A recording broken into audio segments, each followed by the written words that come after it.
Assalamualaikum warahmatullahi wabarakatuh. Selamat pagi semuanya, semoga selalu dalam keadaan sehat walafiat. Nah, pada kesempatan ini kita akan membahas mengenai larutan elektrolit dan non-elektrolit. Nah, sebelumnya pernah mendengar kata larutan?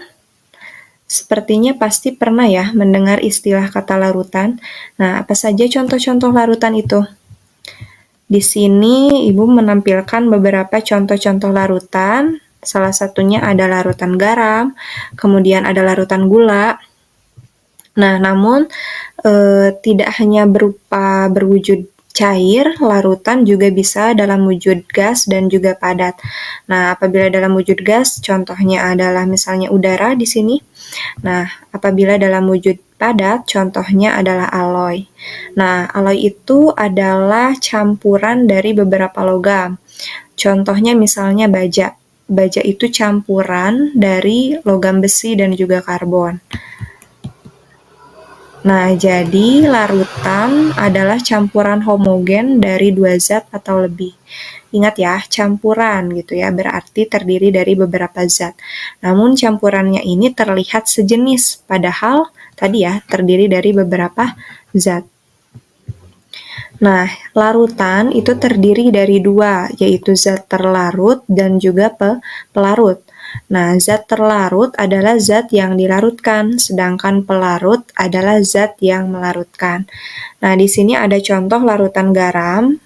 Nah, berarti garamnya ini dilarutkan ke dalam air sehingga terbentuklah larutan garam. Nah, artinya garam di sini berperan sebagai zat terlarut karena dilarutkan ya. Nah, sedangkan air di sini berperan sebagai pelarut, artinya zat yang melarutkan. Nah, kita coba perhatikan beberapa fenomena berikut. Nah, yang pertama ini ada berita tentang pemuda yang meninggal akibat tersengat listrik ya saat banjir Jakarta. Nah, jadi pada saat banjir itu sebaiknya PLN mematikan listrik berarti ya, karena kenapa? Nah, pada saat banjir ini air banjirnya itu berpotensi menghantarkan listrik. Nah, kemudian kita lihat fenomena yang kedua, di sini ada seseorang yang sedang memancing ikan. Nah, namun di sini memancingnya itu menggunakan listrik. Nah, jadi sama ya, ini fenomena yang kedua ini berarti airnya ini berpotensi untuk menghantarkan listrik. Nah, mengapa ya bisa terjadi demikian? Nah, hal tersebut itu bisa terjadi karena adanya ion-ion yang terdapat dalam cairan tubuh makhluk hidup. Nah, jadi nanti bisa tersengat gitu ya.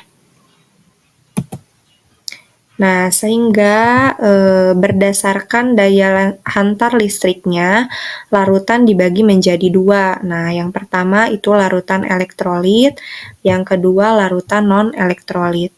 Nah, mendengar kata elektro itu biasanya ingatnya listrik ya. Nah, jadi larutan elektrolit ini adalah larutan yang dapat menghantarkan listrik.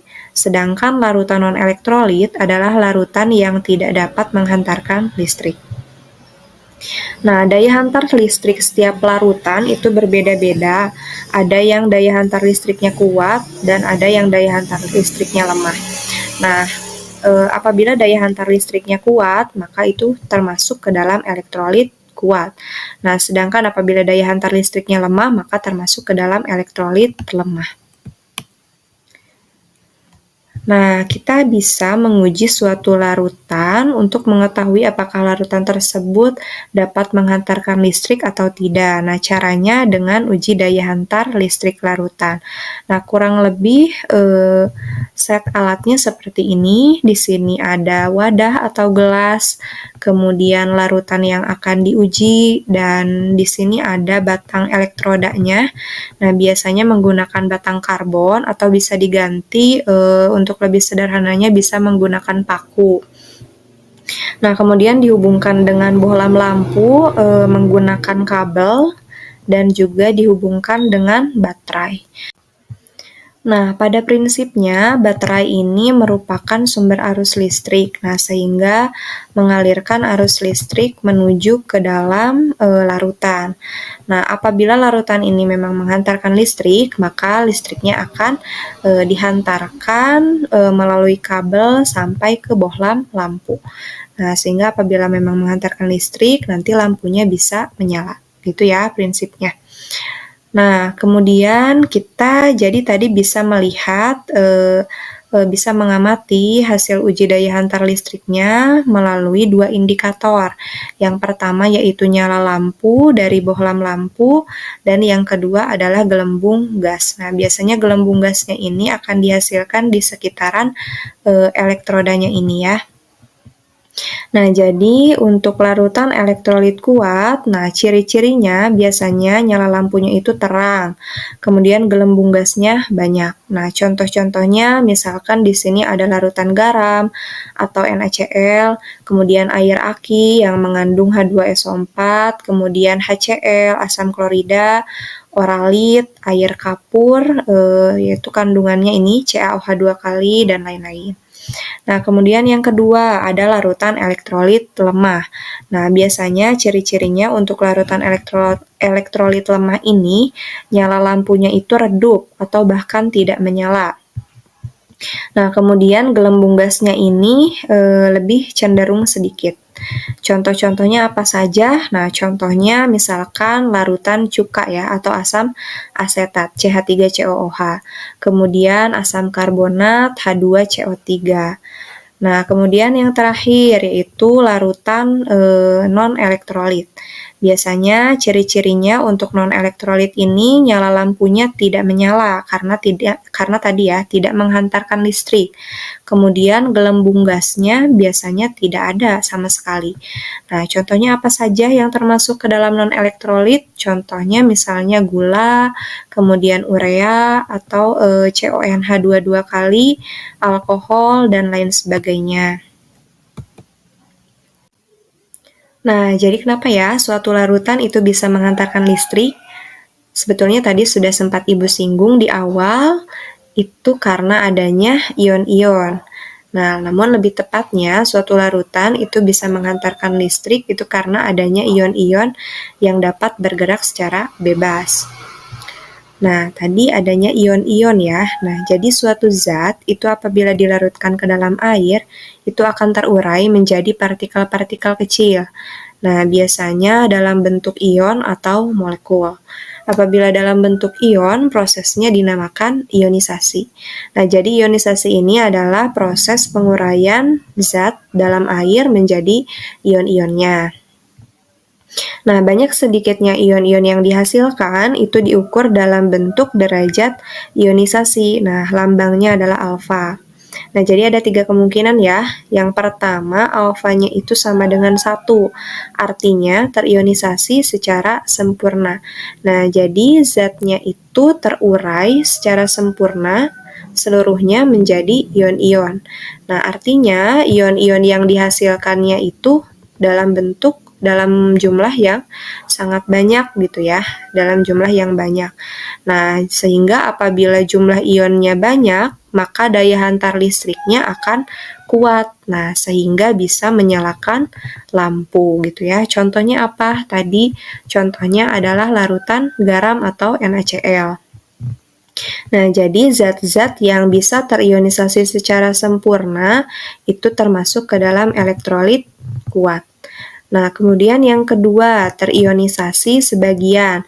Nah, zatnya ini hanya terionisasi secara sebagian gitu ya. Zatnya hanya terurai menjadi ion-ion hanya sebagian kecil saja. Nah, sisanya itu dalam bentuk molekul. Nah, artinya ion-ion yang dihasilkannya itu hanya dalam jumlah yang sedikit gitu ya. Hanya dalam jumlah yang sedikit sehingga daya hantar listriknya juga lemah. Nah, gitu ya. Jadi nyala lampunya bisa redup atau bahkan bisa tidak menyala.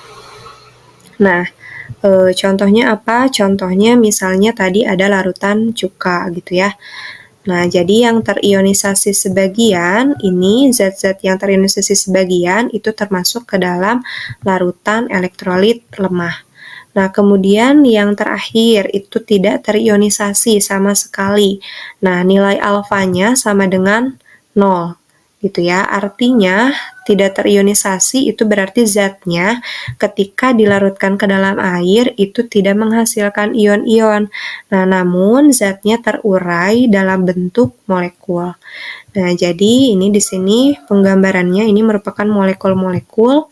Nah, karena tidak ada ion sama sekali, maka larutan tersebut tidak dapat menghantarkan listrik sehingga di sini misalkan lampunya menjadi tidak menyala. Nah, jadi zat-zat yang termasuk alfanya sama dengan 0 atau tidak terionisasi itu termasuk ke dalam larutan non-elektrolit. Contohnya misalnya tadi ada gula, kemudian urea, dan juga alkohol. Nah, jadi itu ya catatannya kenapa suatu larutan dapat menghantarkan listrik, itu karena adanya ion-ion yang dapat bergerak secara bebas. Nah, jadi apabila ion-ionnya tidak dapat bergerak secara bebas atau saling terikat satu sama lain, maka zat tersebut tidak dapat mengantarkan listrik. Salah satu contohnya misalkan padatan garam dapur atau padatan NaCl. Jadi ketika padatan NaCl tanpa dilarutkan ke dalam air diuji dengan uji daya hantar listrik, maka lampunya tidak akan menyala. Padahal NaCl ini merupakan senyawa ionik. Nah, artinya terdiri dari ion-ion gitu ya. Namun tadi ya, ketika diamati, ternyata struktur NaCl ini ion-ionnya saling terikat satu sama lain. Nah, strukturnya kurang lebih penggambarannya seperti ini. Baik, sekian yang dapat Ibu sampaikan. Semoga bermanfaat. Tetap semangat belajar. Wabillahi taufiq wal hidayah. Wassalamualaikum warahmatullahi wabarakatuh.